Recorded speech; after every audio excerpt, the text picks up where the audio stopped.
Welcome into College Football Smothered and Covered, a beautiful Thursday afternoon edition of the show, episode number 68 since we rebooted this show after SEC Smothered and Covered was unceremoniously shut down in 2018. Still not happy about the circumstances surrounding that, but that is a different show, a different story for a different time. We will talk about Dabo Swinney. A lot of news made in Amelia Island at ACC spring meetings. We will talk a little bit about what Dabo Swinney said and correlate it back to some things that you might not have connected, some dots that maybe aren't being connected the way that they should. So we'll talk about that in just a second. Reminder, this show brought to you by BetOnline.ag, your source for all things sports this summer, whether it be golf. We got the PGA Championship going on right now, NASCAR, Major League Baseball, whatever. BetOnline has you covered. It has all the latest stats, player information, all of that. You can get your game lines. You can get your spreads. You can get everything you need as a sports fan. So just go to betonline.ag. You can do it on your browser, Chrome, Safari, on your phone, wherever you surf the internet. Go to betonline.ag, where the game starts. Reminder, please, go check everybody out.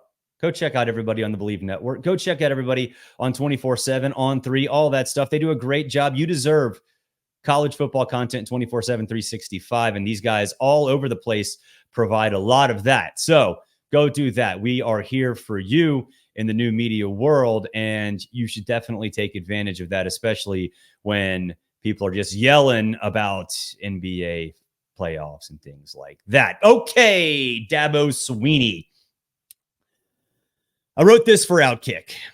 And you can go there, go to Outkick.com. You can read all the quotes from Dabo at ACC spring meetings. But basically what he said was that he's proud of the fact that he was only one of 4 teams and the only Power 4 coach, Power 4 program not to accept a transfer player during the offseason. The other 3, of course, are the service academies. They're not Power 4, obviously. So Clemson sort of going with a different approach to the transfer portal. And my goodness, the reception across social media, the reception across fans nationwide was that Dabo Swinney is falling behind the times. Now, with that said, he did have a very cheesy, maybe dorky quote where he says, "What are you talking about? We didn't accept..." Or what are you talking about? We accepted transfers.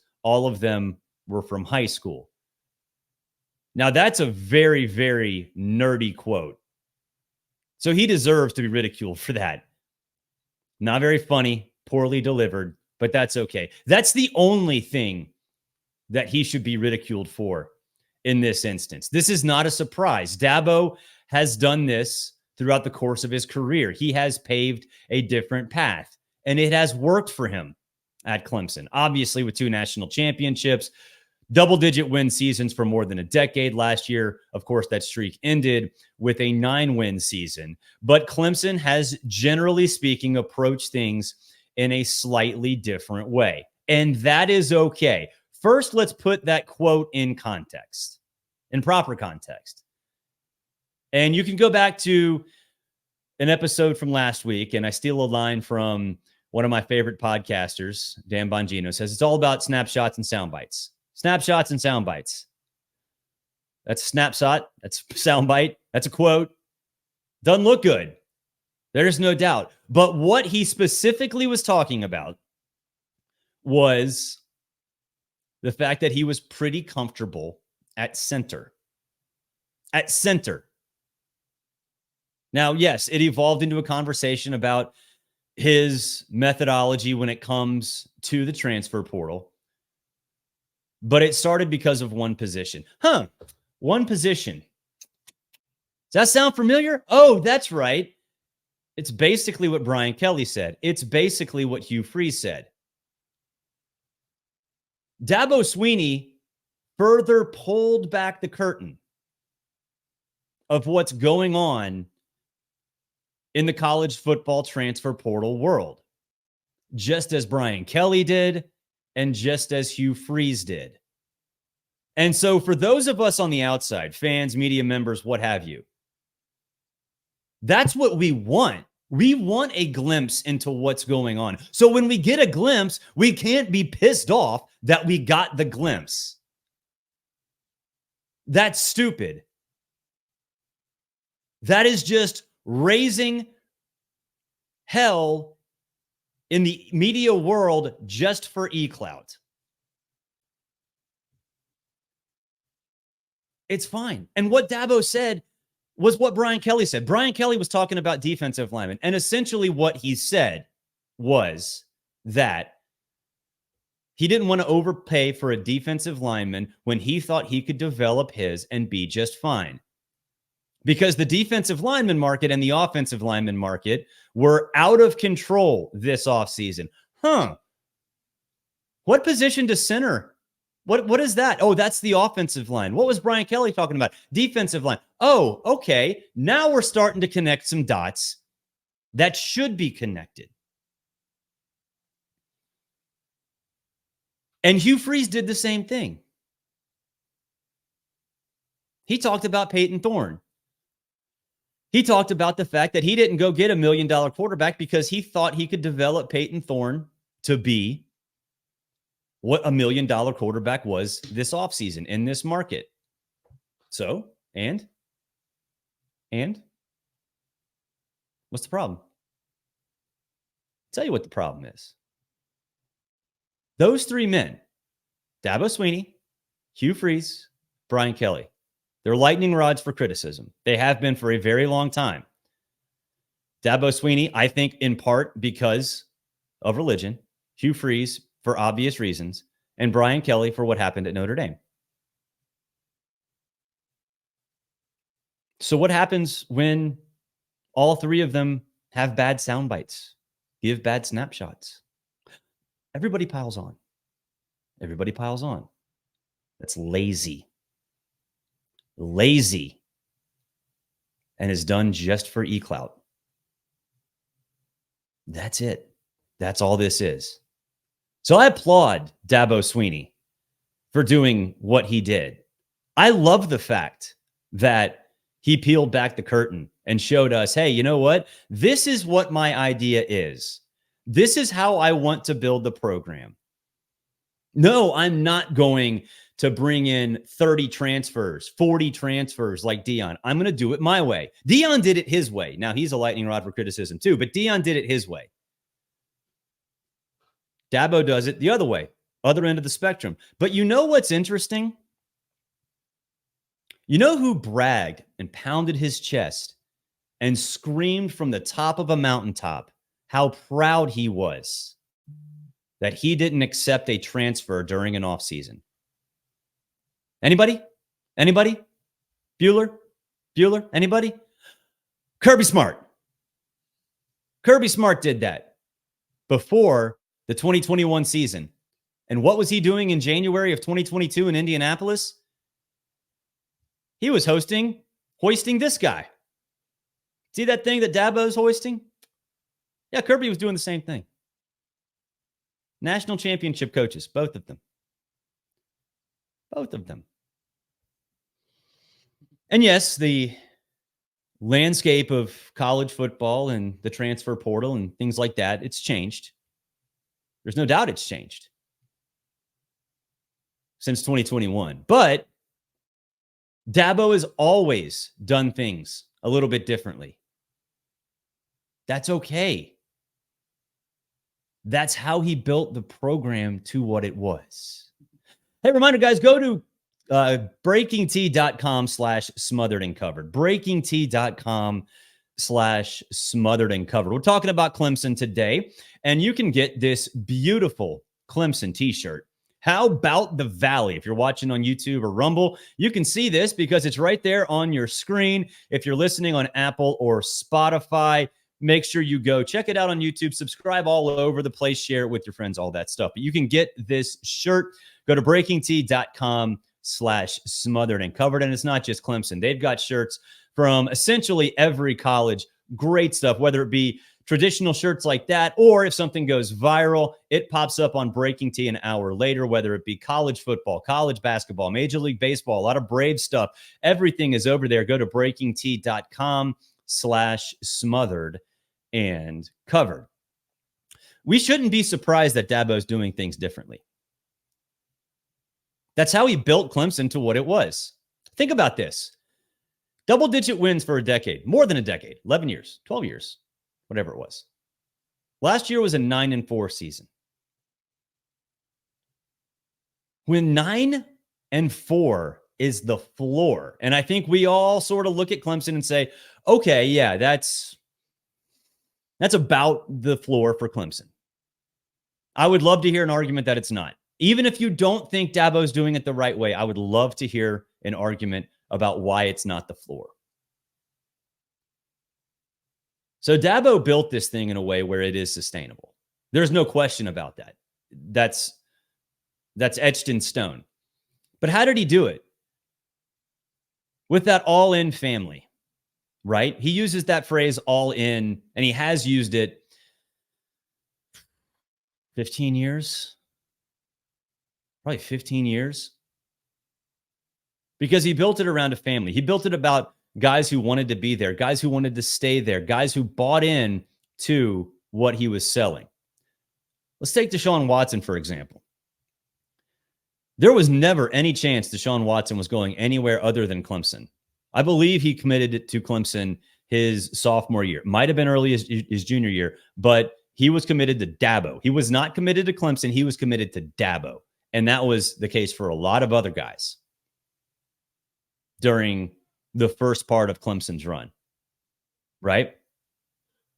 Now, you look at those classes. No, they were not what Georgia was, and no, they were not what Alabama was. They were 4th to 10th in the 24/7 composite, somewhere around there, pretty much every single season. I think one year they dropped below 10th. I think they were like 14th or something. And yet they still won national championships. Why? Because of the identity of the program, because of the attitude, because of what Dabo instilled in that program. And there has never been a greater example of that than after the 2017 season.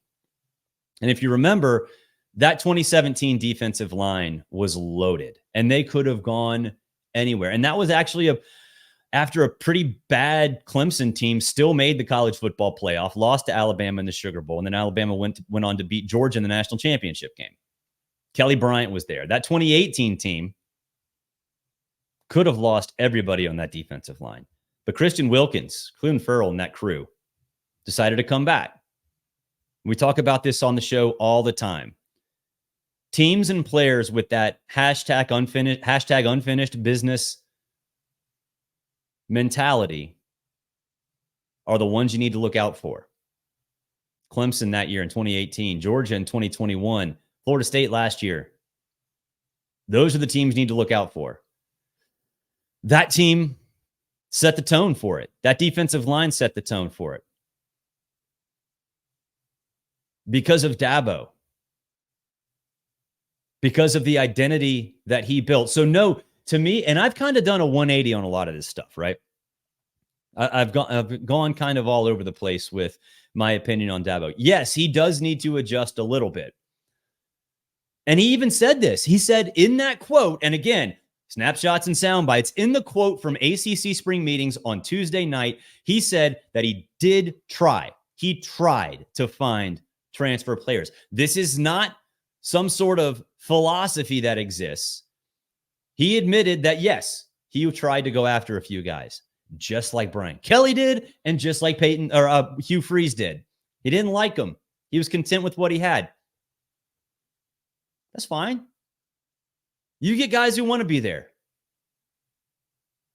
So no, this is not a case of Dabo Swinney failing to adhere to the new rules in college football or lack thereof.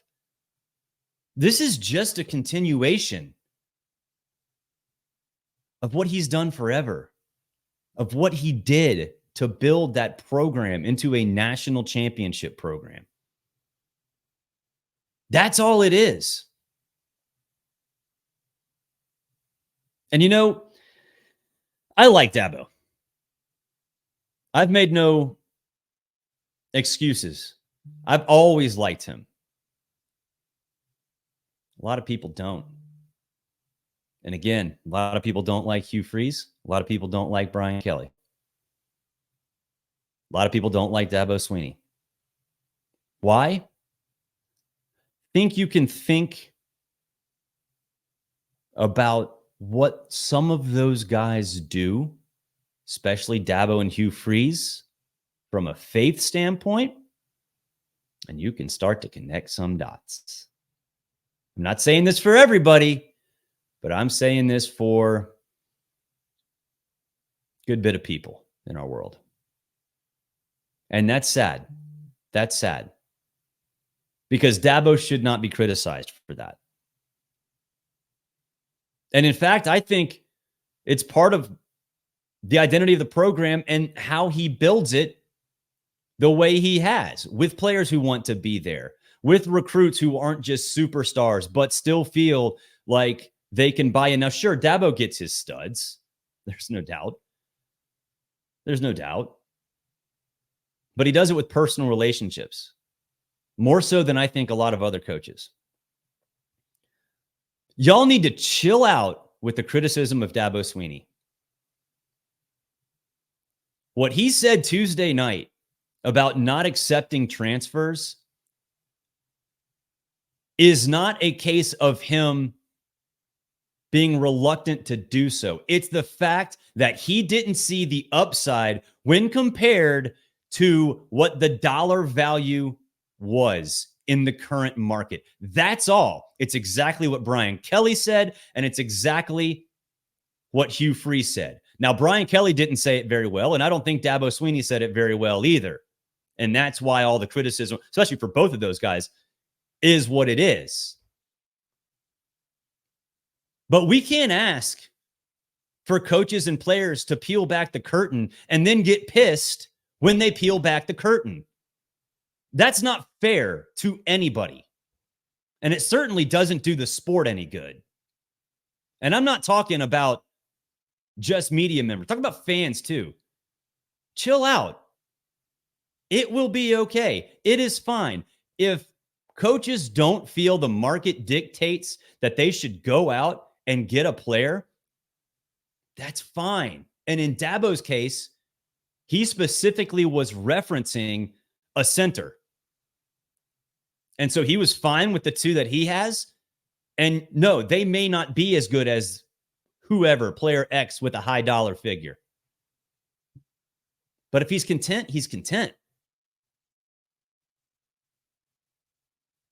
And that's all this is. That's all this was. But, E-Clout. Gotta have it, man. That's what all this is. Gotta have it. And unfortunately, I think high school players and maybe transfer players pay too much attention to that stuff too. And I think that's got to change. I do think that's got to change. Unfortunately, in this day and age, it's not. There's just no way. It's not. That will do it for this edition of College Football Smothered and Covered. Really appreciate you guys checking out the show. Reminder, this show brought to you by BetOnline.ag. It's your number one source for all things summer sports, whether it be Major League Baseball, NASCAR, golf, whatever. They've got you covered. Get all the latest stats and scores available for your favorite teams, game lines, prop bets. Everything is there. So go to betonline.ag on your browser, on Chrome, on Safari, on your mobile, on your tablet, on your laptop, whatever. Go to betonline.ag. They've got you covered. BetOnline, where the game starts. And if you haven't shared this show, if you haven't written a review, if you haven't given us any stars, please feel free to do so. And hey, you know what? If you don't like the show, let us know in the comments. I'd love to know what you like. I'd love to know what you dislike. So the crew here at College Football Smothered and Covered can tailor this show to what you want during the college football offseason, although there really isn't any offseason. So please let us know. We'd love to get constructive criticism. It's what we do best. It's what we crave here at the show. Until next time, have a great Thursday afternoon, everyone.